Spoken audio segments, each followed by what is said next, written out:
Welcome back, everyone. We are here today doing a Chasebays install video on James's E46. We're going to be installing the dual piston brake booster delete, the line kit, and then the clutch reservoir. So I'm just gonna do a quick run through on the parts here, and then we'll get into installing everything in the car. First, we have the dual piston brake booster delete. This is how it'll come from Chasebays. It will also come with the pedal adapter and the clevis rod. I'll show you how to install all of that. There are some modifications that need to be done to this for it to fit correctly. I will show you exactly what you need to do there. A quick run through of the lines. Our longest line with the Chasebays logo will go to our rearward facing port on the banjo. Our medium length line will go from the banjo to the driver front wheel well. And then our shortest line will go from the out on the bias valve to our F fitting, which will connect to our rear hard lines that run under the car. The long line that you'll be routing does have some fire sleeve on it. This fire sleeve does need to be where it crosses through the exhaust side of the engine. This is to help protect the line and make sure it does not get heat damaged by the manifold. Lastly, we have the clutch reservoir. You will need to order this for any BMW car because BMW from factory feeds the clutch from the brake fluid reservoir. So this does not have a provision to do that. It's much safer to have a dedicated reservoir to feed your clutch anyway. So this is what we're going to use. We'll install here on the brake booster delete. You'll remove this bolt, put this in that place, reinstall the bolt, and then this hose will connect to the clutch master cylinder underneath the dash. That's everything we have to install. Now we're gonna get into it.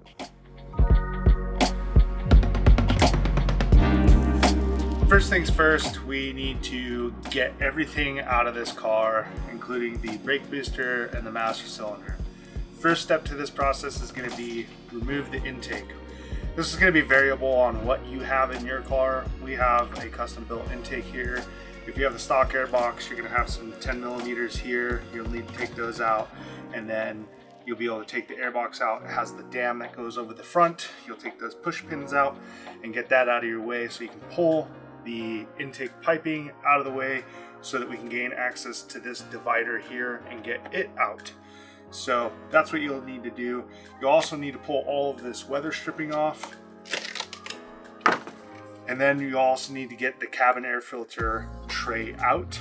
So you'll pop these little clips, and then you will have T30 Torx in there that you'll need to undo.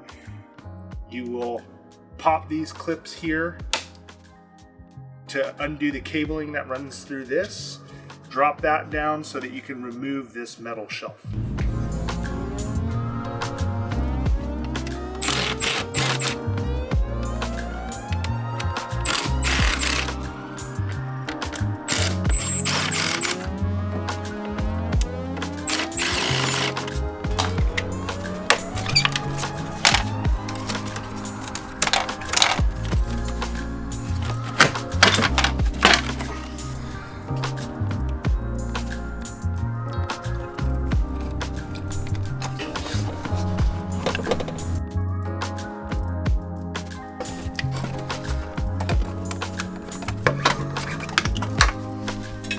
The next step here is going to be removing and gaining access to the brake master cylinder here.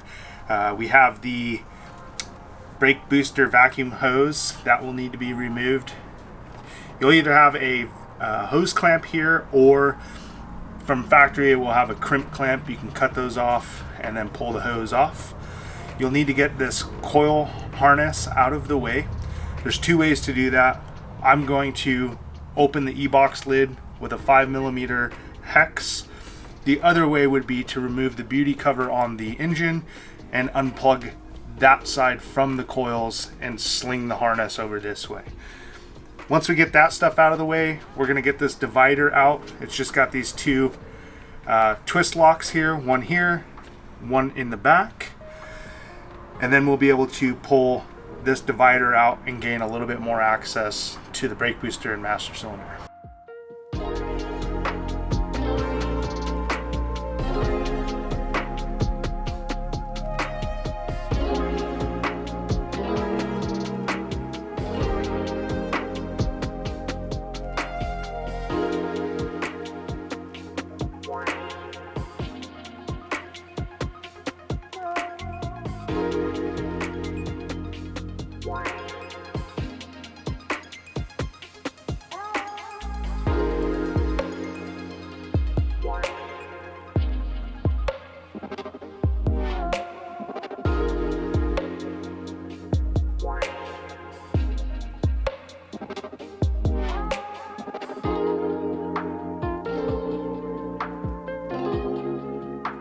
After you remove this hose, you will need to plug the port in which it goes to. This is an M50 manifold, so this port is a little bit different than the M54 or M52 dual Vanos manifold, where it will have this hose going to the Venturi tube. So you will need to delete that and then plug this port on the manifold as well on that intake. But same rules apply. You just need to make sure you don't have a huge vacuum leak. You can grab a rubber vacuum cap at any parts store and just toss it on that port. Now we're going to go ahead and get the brake fluid out of the reservoir. We're going to disconnect the brake master cylinder. To do that, you'll use a suction device to suck the brake fluid out of the reservoir. That way you have less of a mess when you start disconnecting these lines. You'll need to unplug this sensor here. You just pull that tab, pull that connection off, pull it out of the way. That will no longer be used. Next, you will undo the clutch feed hose, which is on the side of the reservoir here. You will also cut or remove this clamp and get this hose disconnected. And then you have two for sure hoses or hard lines. And some cars do not have this third one, so if you don't have it, don't worry about it. You will disconnect with an 11mm wrench the two hard lines that go into the side of the brake master cylinder, and the third hose or line that you may or may not have is down here on the bottom. So you'll disconnect that line as well, if you have it.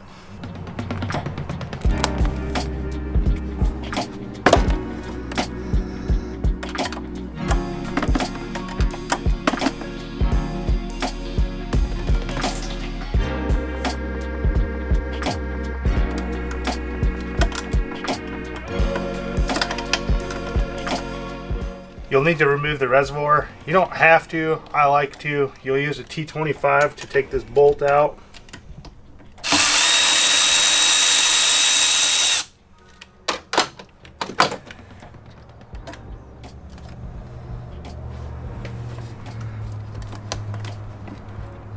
That just opens up a lot more room to get to these two bolts. That way it's easier to remove this brake booster. These are going to be two 13mm nuts. You'll undo those two nuts, and then since you already have all the hard lines disconnected, you can then pull the brake master cylinder out of the way.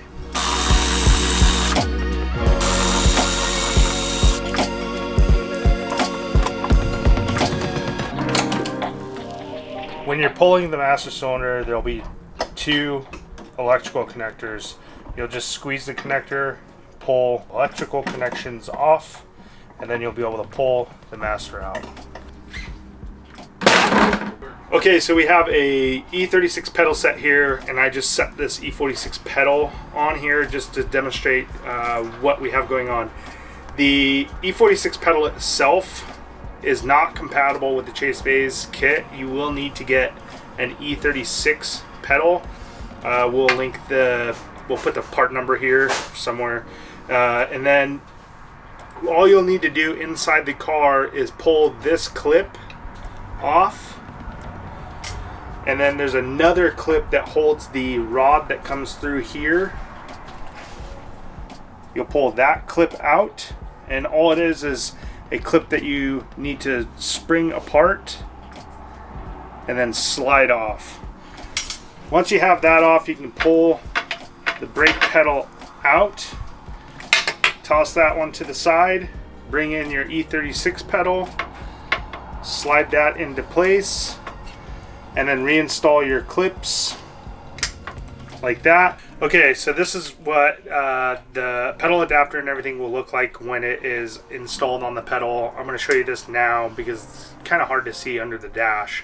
The black bracket will get installed on the left side of the pedal. Your bolt will come in from the right side of the pedal, thread in, and then you will take the stoplight switch bracket, put that onto the bolt, and then thread on your nut here. When you install this into the car, you will slide the clevis onto the pedal adapter and just make sure that this is the right length. You will adjust it here as needed. The clevis will attach to the pin, and then you'll drop your clevis pin in here to lock everything in, and that'll go on the car. Next, we'll be removing the traction control unit. We will take a 10mm socket, kind of push this unit back, undo the screw down there, and then undo this connector, pull up.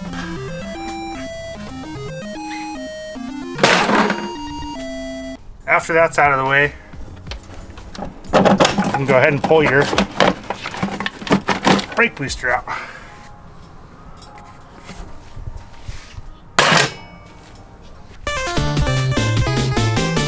Some vehicles will have this ABS unit that is located in that cubby there, actually located underneath the brake booster instead of the unit we just pulled out.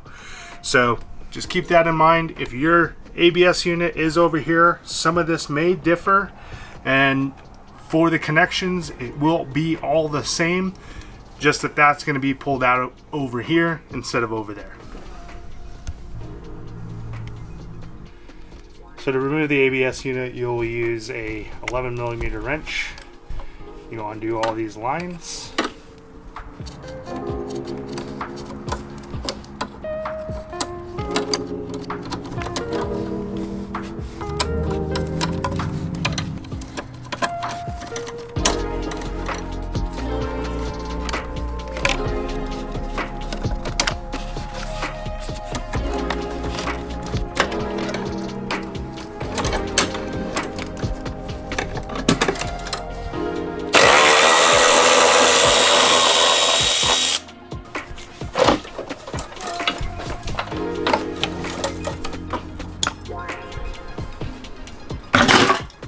So we'll need to locate the two lines, 1 and 2, that run to the back of the car.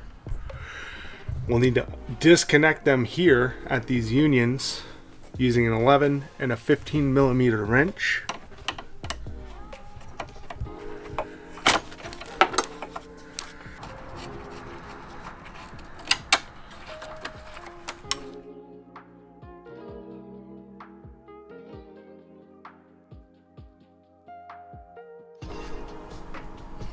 So on the E46, you will have 2 holes in the firewall. So the unit comes with 4 studs because they do use this for the E36, which does have 4 holes.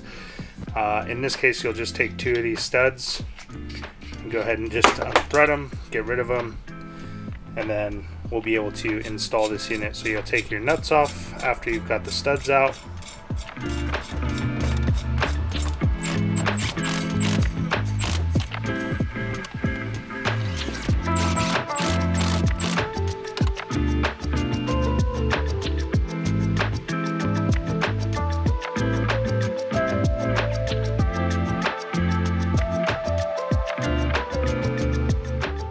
So for this part, you'll take an 11mm wrench and undo the hard line in the fender well.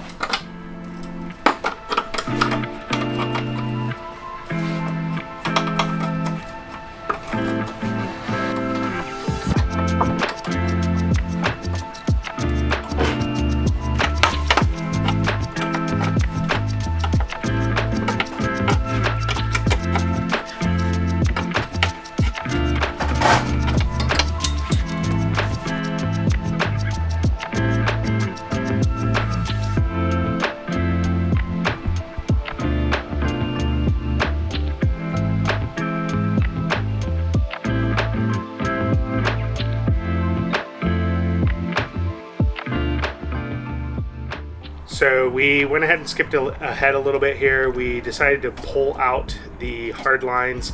That is a little bit hard to film, so we decided to kind of just skip that part.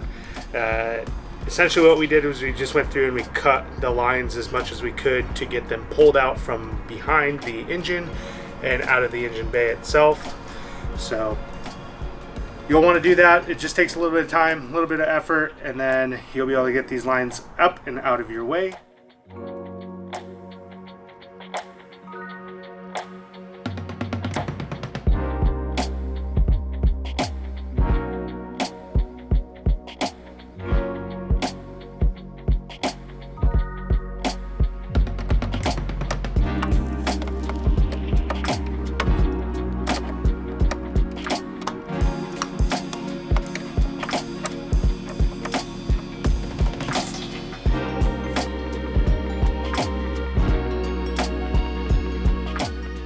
So now you've seen how we install this Chasebays brake booster delete in the E46.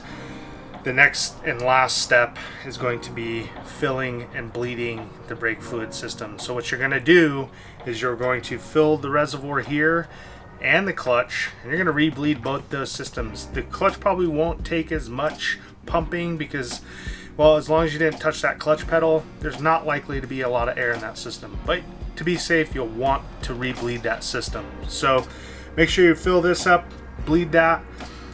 You'll fill this. I like to fill it to just underneath this flange here. That way it's nice and full, and then bleed the system. The best method for bleeding these is to make sure you do the pump method. One person in the car pumping the pedal, the other person starting at the right rear, moving to the left rear, to the right front, left front. So furthest away, and then working your way closest to the master cylinder. So you'll pump the brake pedal 3 to 4 times, have that person hold it, and then open the bleeder on that caliper, close it, repump it until you're getting no air from the lines, and you'll probably do about 2 circuits of that before you get all of the air out and you got a nice firm solid pedal. If you run into a situation where you're running a little bit bigger brakes, you may want to add a little bit of preload. We recommend no more than 3 millimeter of preload. Essentially what that means is you are extending the rod to apply a little bit of pressure on the master cylinder, no more than 3 millimeter, and that will help with any type of big brake kit. That's really all there is to it, and this is what we got. Enjoy those really awesome manual brakes.